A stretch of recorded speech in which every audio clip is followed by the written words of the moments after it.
How about some Flyers after dark? Now, how about way after dark? How about they change the clocks and it got dark an hour earlier and we're on an hour later? What the heck is going on? It's Jason Martinez, Brian Smith, Chris Tarian, Flyers Sharks tonight. And here's where I want to let me just get on my soapbox for 1 second. Quick second. Here we go. Here we go. 1 quick second.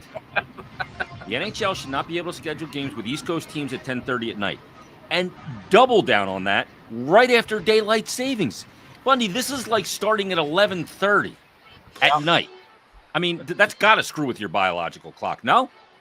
Yeah, I mean, yeah, and the problem is, right, it just seems here like it's just such a long wait all day, but it's when you're out there, it's totally different. Like you get grooved right into the West Coast hours, right? Like Smitty will tell you, and you don't realize, like for him, it's just 7 o'clock. That's all it is, right? Yeah. But for us, we've been waiting around all day. Like we all have the people waiting for the game to start. It's 10:30 to me, guys. Should not exist in terms of the West Coast game. 7. It should be 10 o'clock at the very latest. And that mess that night in Vegas, like that was just a dumpster fire start. Like you got 11 o'clock. Forget about it. Yeah, East Coast team. San Jose can play 10:30 games Monday, 7:30 their time. When they're playing a team on the West Coast, from the West Coast. East Coast no team, problem. Not to start that late. Yeah, absolutely. And no, you're totally right. It's so late, and you're going to take viewers out. And you guys know this. I mean, as players, I knew it. How much is the difference between a 7:30 and a 7 o'clock game on our regular time? Yeah. It's amazing what 30 minutes does to your entire day. So just imagine what it's doing like in a situation like this. So I know it's little quirky things, but yeah, just too late. They're just too late. Yeah, I totally agree. All right, well, I'm off my soapbox. Let's go to this one. Yes. Bundy, they're facing a team tonight that's played 11 games. They are 0-10-1 on the season. They've given up double digits. I can't even believe I'm saying it. Yeah. Double digits in each of their last 2 games. They lost 10-1 and 10-2. As a player, does this game almost scare you going, we cannot be the team that lets them off the mat and off the hook here, can we? You obviously you don't want to be that team, but I'm just going to say this: they are so epically bad that I can't say it any other way. Like I think tonight you'll see on my picks tonight in the Snow the Goalie, I picked at 5-1 tonight for the Flyers. Like I watched San Jose I mean, guys, it looked like a college team. And no offense, I mean, but you know what? You're going to get down teams that are going to have there's so many players they want to add teams. You're going to get watered down teams, and you're seeing it right now. Whether there's injuries, I know Logan Couture is out, but they're not a good team. The only way the Flyers lose to this team tonight is if they don't play the way they did against Buffalo. LA the other night, you could probably play like that and get away with a win in San Jose tonight, but you wouldn't want to bet on it. So that's why you got to be ready, because it can be a real dangerous spot, and you don't want to be the first team to lose to this club, because I'm telling you guys, it is 1992, 93 Ottawa Senators epically bad hockey, and it's on display 3 times a week in this league, and the Flyers cannot lose to that. 1990 Providence College Friars would beat this team. It's unbelievable, and I hate to say you guys now would beat this team. Yeah, well, yeah, listen, I hate to say that, but I mean, guys, I've heard it in the press box. I've heard it even higher end management saying it's amazing. Not by Flyers, other people in the press box that you just run by just say they cannot believe that team is actually they're not qualified to be. They'd lose games in the American League. So, but that said, guys, right? I mean, I was on a Flyers team in preseason that lost to the Phantoms because we just went out and threw out our sticks and said, all right, let's get it over with. The Flyers are not good enough yet to do that. I mean, I would almost rather, I would actually definitely rather them not have given up 20 goals in the last 2 games and still be 0-10-1. I mean, that's bad enough when they're looking for the first win, but those kind of goals. And you know, the thing that, you know, is a little bit, it's concerning from the Flyers' perspective for me is that Mike Greer came in on Monday and read them all the riot act and basically said it's got to change. And so they've got that kind of motivating them as well. Everywhere we've gone this week, you go to the hotel, you walk back from the rink, whatever, and say, "Oh, you guys got to be, you guys got to be loving this, right? You're coming here getting an easy one." That cannot be the attitude. And John Tortorella was rather animated about it yesterday on the ice. That they had a good practice yesterday, good long practice. Today was an optional skate, so not a whole lot going on today. But he was adamant about it yesterday that you cannot take this team for granted. You can't take any National Hockey League team for granted because eventually they're going to get it together. But my hope is that the way the Flyers play, they're a team that's so hard to play against for skilled teams that if they play their game, that a lesser skilled team like this, they'll have a reasonably, easy time of it. But, again, you have to come out and do it. And I would imagine, Bundy, too, when you're, going into a situation like this, that even though, you've got a roster there where you don't know anybody on the other end, sometimes that can work to your disadvantage, too. It can. I hope you don't go to sleep on the fact that you're going to wait for them to come around, because I'm not sure if this team actually has it to come around to them. Well, so don't hold your breath. This is like the JV team that gets a chance to play in a varsity league, and it just seemingly doesn't think you can win a game. And I'm telling you, this might go down, guys, as one of the most epically bad seasons in pro sports history if it continues along this. To give up 10 goals twice, I can't tell you how unbelievable that is. So my attitude is, well, after the first, you haven't won yet, right? And someone just laid a 10 spot on you. Wouldn't you have thought the GM would have went in after the first 10 spot that was dropped on you instead of waiting for the second one 2 nights later? Yeah, one would think. But but you are, Smitty, you did say was something that was right, though. When the GM goes in and he sees what's going on and he addresses the team, they're never pretty. And it was one-way traffic by reading and hearing what was said. And that should certainly wake him up, because if the Kent GM comes down and he addresses the room, they carry the stick around, that's usually the wake-up call to find out who your team is and if they're really up for the challenge. Yeah, that's interesting, too, because giving up 10 goals twice in a season is insanely rare. To do it in back-to-back games, what would that – I can't even ask you this question, because I can imagine you've never been on a team that's given up 10 in back-to-back games. I mean, you played a ton of Flyers, a ton of NHL games, and I can't even ask you the question because it's so outlandish. I've been in a couple games. I don't know the number. I'm sure people start digging up. They find it. I think I've been on the hook for a couple of double-digit games in my career. But those just happen where they're runaways. Like, you just, you get a bad goaltending, then you bring the next guy in. He stinks, too. The defenseman can't make a pass. Forwards can't get it in the Usually those games are like 10-8. Yeah, and there's something crazy like that, right? But I think when you get like once in a while, like an 11-5, where it just there's just nothing happening, and you wonder, like, how are these pros? It happens, but to do it twice in a row, I mean, wow. I mean, you have to really. It's almost like you try to do it. And those are leagues like you see, like in a men's league, and it looked like Pittsburgh. It's funny. I went down the stats the other night. Crosby only had an assist. How's that even in that possible? game? I think it was one assist. I think he had the other night. Well, they shut him down, eh? Shut him down. I mean, they are the combination of two. They're the lowest scoring team in the NHL, and they give up the most goals. That's a recipe for 0-10-1. Yeah, absolutely. What are they, Smitty? Yeah. What is their minus on the year? 43. Total, I'm not. Yeah, 43. I know I went down the roster, and there's 11 games in. There's like 6 guys that are minus double digits already because of this, which is pretty remarkable. But the other thing, too, that I really found amazing that I didn't until today, that since the start of last season, so, going more than a year now, this team has only won 8 games at home. And that just boggles my mind, because you would think that that's where you're going to have whatever success you do have. But they're 8 and some ungodly number on their home ice since the start of last year. Not the Shark Tank of old, Bundy. No, and I've been in that. And to total credit to the San Jose fans, they're an unbelievable fan base. Like, they're incredible. When that team was going good, I was in there for, in my career, over 25 years, playing against them in that Shark Tank and broadcasting. And I'm telling you, they are a tremendous fan base that support that team. I don't know what to expect now. It's hard for anybody to really get riled up with a team that's that epically bad and doesn't have any kind of future look to it, except the number 1 pick staring them in the eye next year. That looks like it have a chance. But this is an opportunity, though. Again, it's for the Flyers. If you get back to 500, you get to wash away the taste from the LA game the other day. and you got an opportunity to get revenge on two teams on the weekend. So, this is certainly an important game. And to be honest with you, Smitty, you're out there. I like it much better that they get to start in San Jose tonight and then travel south after this to get it done.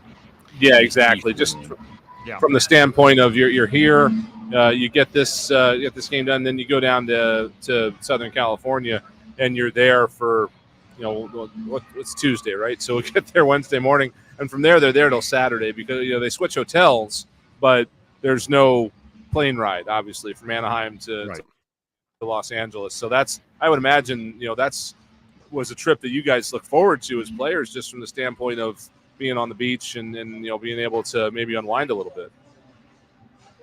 Yeah. I mean, if you have time off, you're going to be able to take that time, especially on the West Coast. It's a lot different being in San Jose than LA. There's a lot more going on, especially if they're down by the beach and stuff. But it's a good trip out there. And you got to get a win tonight, and it'll be really good. It'll be interesting to see the start of this game, just see what San Jose kind of throws out there a little bit, because the one thing you have control over is your competitiveness and, your attitude and your those spirited juices that come out at the beginning of a game when you've been reamed by your GM and nothing's worked for you. So tonight I would certainly think would be the most fight San Jose will have had at the beginning of a hockey game. So it'd be definitely worth listening to. All right, let's take our first timeout. When we come back, I'm going to get Bundy's thoughts on a couple of things.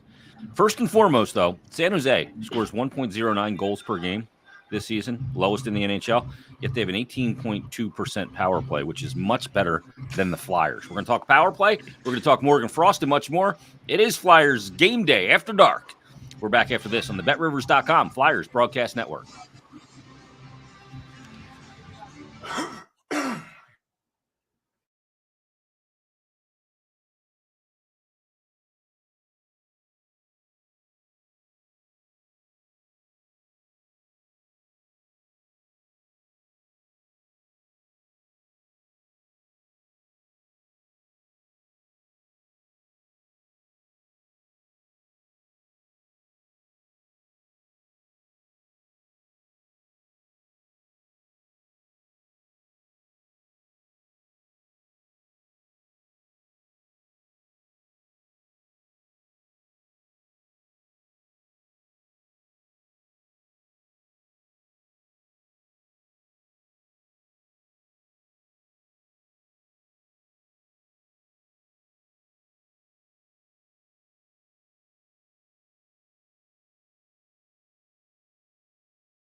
Late night Flyers hockey from the Shark Tank. It's the Flyers and San Jose Sharks tonight. Sharks come in 0-10-1. Bundy, let's go right to the power play. You didn't play a ton of power play, but you defended a lot of power play.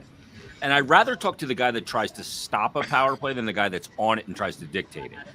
So when you're facing a good power play, what is it that they do, and what is it that you see that the Flyers are not doing to be effective on the power play? Well, again, and excuse me, there's so many teams that I see in the league that try to make so many good plays, right? Like the tic-tac-toe, and nobody has this, and a lot of players now have those skilled players because they don't want to just hammer the puck from the point. That's not the way to do it anymore. There's too much skill. We want to set it up. Everybody waits now for the perfect opportunity. That's why they say you get one chance on a power play. You've had a good power play.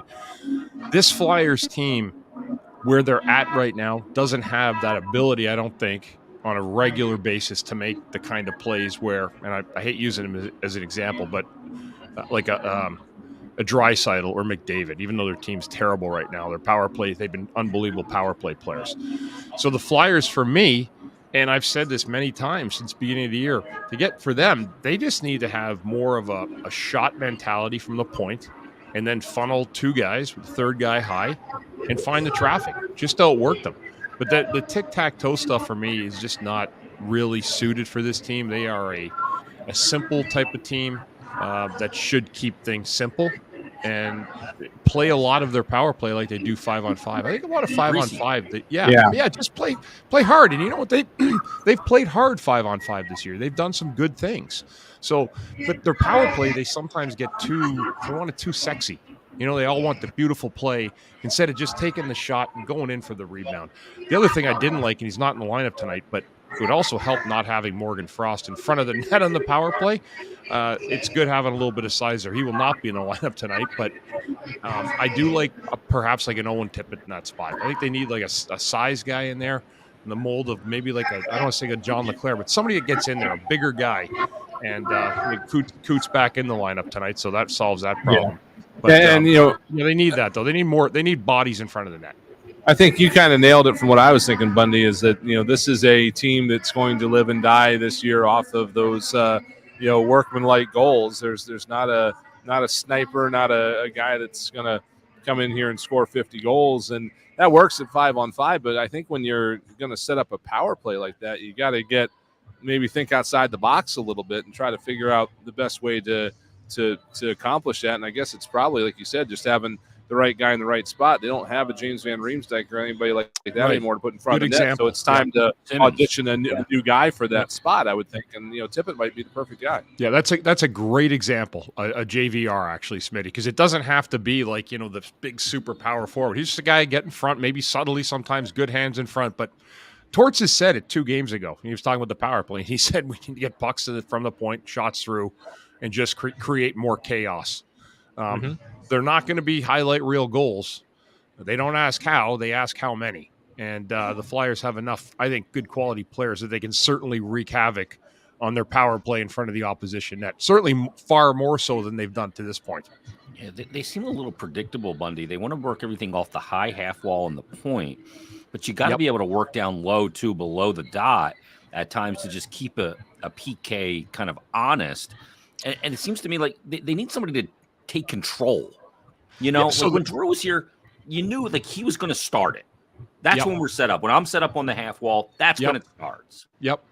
So for me, actually, when you were saying as a defenseman, the hardest place for me to defend as a defenseman were anything that really took place down below the goal line. If there was a quick play and then the guy would cut into the crease area, that's where you have to watch the 2-on-1s. Then you're kind of on your own. If you can get to the guy in the half boards, the defense or the defenseman, then you can have like a cycle, right, where the 2 guys start pinching. That was the way of doing it. I always have 2 guys on it, but those for me were the hardest plays. So from that standpoint, Atkinson does make plays, but you can also make little plays down there. You can shoot it off the side of the goalie's pads. You can shoot it off a defenseman and then just roll 2 guys in there. That's how simple the Flyers have to keep that power play and the one that they're on. But those are dangerous plays, and I don't think the Flyers do enough of them. But I'm telling you, as a former defenseman that did a ton of penalty killing, that's the hardest type of play because then you get your feet turned around, you're looking for the puck, you got guys driving in there, and you're getting whacked a little bit, and so those are tough plays. Anytime there's a scramble, vision there, Flyers need to do. What's that? You lose some vision there too of what's going on. 100%. Yeah. Yep. Yeah, you get, and you do. You're trying to look at both places at the same time, and that becomes a real 2-on-1 and happens so quick. Yeah, and there's also the same sort of development curve that's going on with everybody else and every other aspects of the game. And one of the guys that I see in that vein, along with Cam Atkinson on the young side, is Bobby Brink. I mean, some of the plays we've seen him be able to make. Obviously, it's going to take him some time if he's going to become a playmaker on the power play, but you get him out there, you get him working it, and who knows if that doesn't start developing into something as well. Yeah, I mean, I like Bobby Brink, and I like his knack for the game. I like the way he kind of mosey on through traffic, his willingness to play between the hash marks. And he can do that now. You can do that. You're not going to get punished like you used to. It's not like that like it was even 10 years ago. So, he does a good job. He's got a real good knack, I think, for getting to the front of the net. And for some reason, he's one of those guys that the puck seems to follow around a little bit. And that'll be an interesting thing for me to continue watching, and other people too, just to see what happens there. Because he might be one of those guys, that you look at in 5 years like, wow, what a find. And we'll see. This is obviously a big year for him to continue getting better. The funny thing is, all those guys that the puck seems to follow around, they like to play inside the hash marks, don't they? Yeah, 'Cause that's where the goals that's are. where it is. Yeah, that's the meat and potatoes ultimately, right? Like every play, a lot of them you get a point shot, but there's something that happened in between there that caused that goal. Yeah, well, he's got a playmaking ability in there too. Like he doesn't just spaz with the puck on his stick, and that'll grow as he kind of gets more assimilated as well. All right, let's take our last time out, and we come back. We're going to talk about the guy that's not in the lineup, and that would be Morgan Frost again. And we're going to talk about the return of Sean Couturier as the Flyers get set to take on the San Jose Sharks at the bottom of the hour. Tim Saunders and Todd Fedoruk will be coming up at the bottom of the hour with the countdown to face-off, followed by all the first period action. We'll be back right after this on the BetRivers.com Flyers Broadcast Network. That was one of the funniest tweets I've ever seen.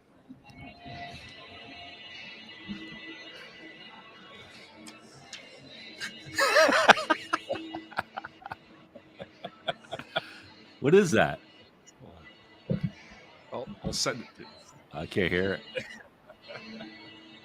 Oh, man.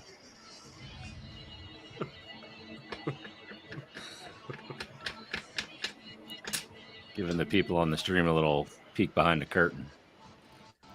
You want to see the rafters? That's the ceiling. Tullamore, do.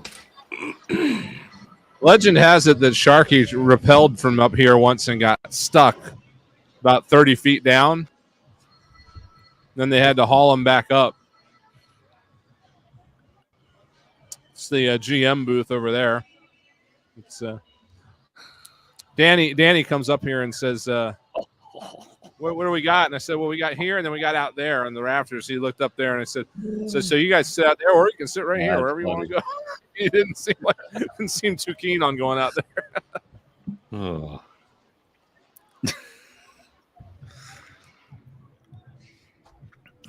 This place has a very spectrumish vibe to it, though. There's only one concourse, and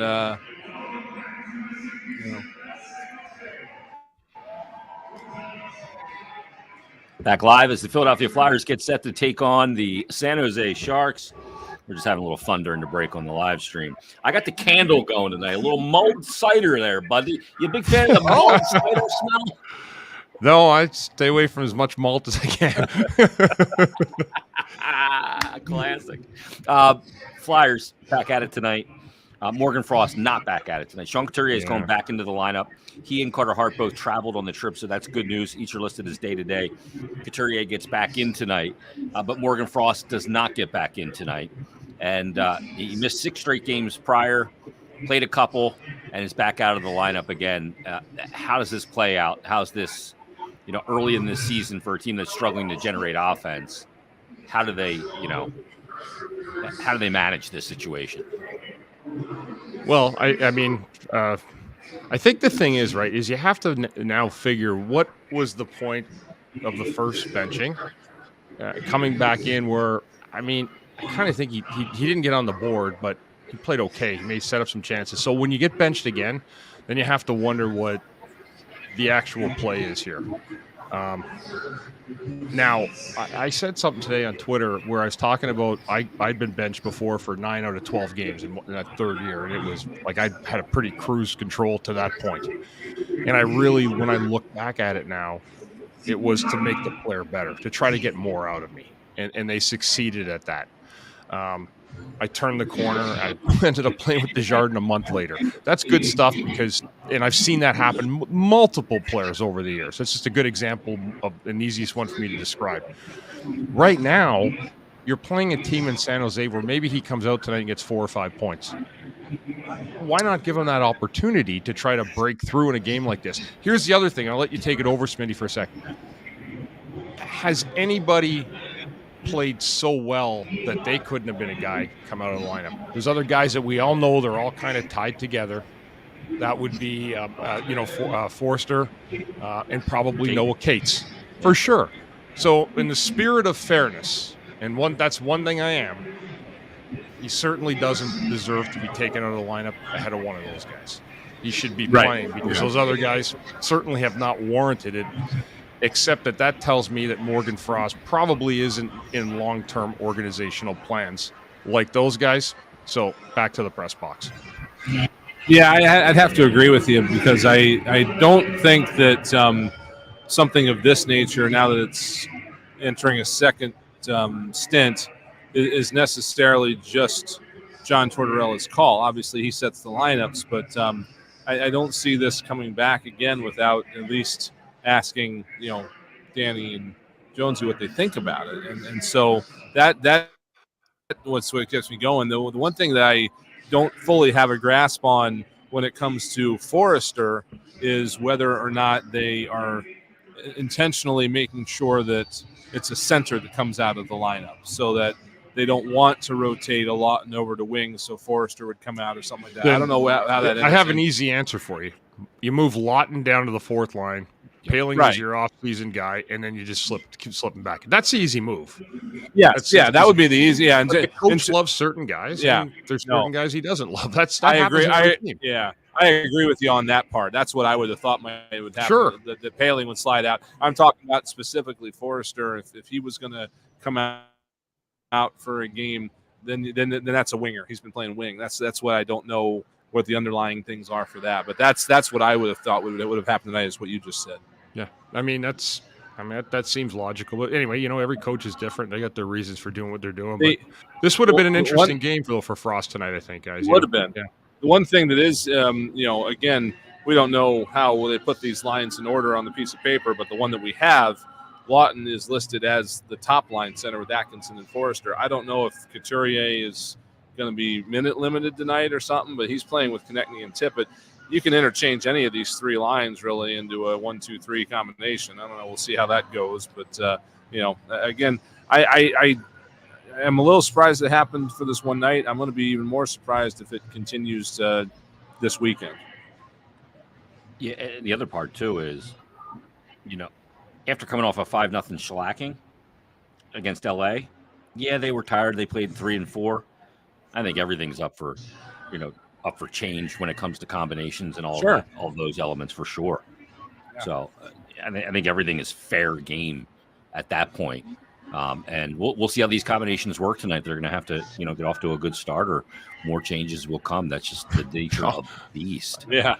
Bundy, let me ask you this. Let me ask you this. Can't keep York stats the third period last game. And, when Jason talked to Torts on Monday on Hockey and Hounds, he said he's going to go right back out there, and that does appear to be the case. He's back out there with Travis Sanheim. What's that experience like for a young player when you're you have to sit and watch a whole period? So very well deserved. It's nice to see. That's the part about Torts I like. He holds guys accountable. Like, you can't play like that. And it was, flipping the puck over the glass with no pressure on, little things like that. And so you learn from it, and he'll have an opportunity tonight in his home state to get back out there and prove his coach right and wrong, all in the same thing. That's what does the best. When a coach tries to do something, you're going to prove him right and you're going to prove him wrong all at the same time. So you get a win-win for everybody. But that's a good move. That's a learning move. He's better than that. But we talked about this, guys. He needs to take a little bit bigger bite of the apple here. Can't just wait for the play to come to you and go from there. They need to be more prepared on that. And he does too. No question. Yeah, I think the fourth one, too, he just didn't like the situation there as the period's winding down to put the puck in peril. Yes. Yeah. And I totally agree, buddy, on that first one. You can't wave a stick. You got to just play hard through the guy there. But that's enough time for us, because we've got Tim Saunders. We've got Todd Fedoruk. They are in San Jose at Tank. And they've got the countdown to face off, and that is followed by all the first period action as the Flyers will take on the Sharks. You've been listening to Flyers Game Day on the BetRivers.com Flyers Broadcast Network.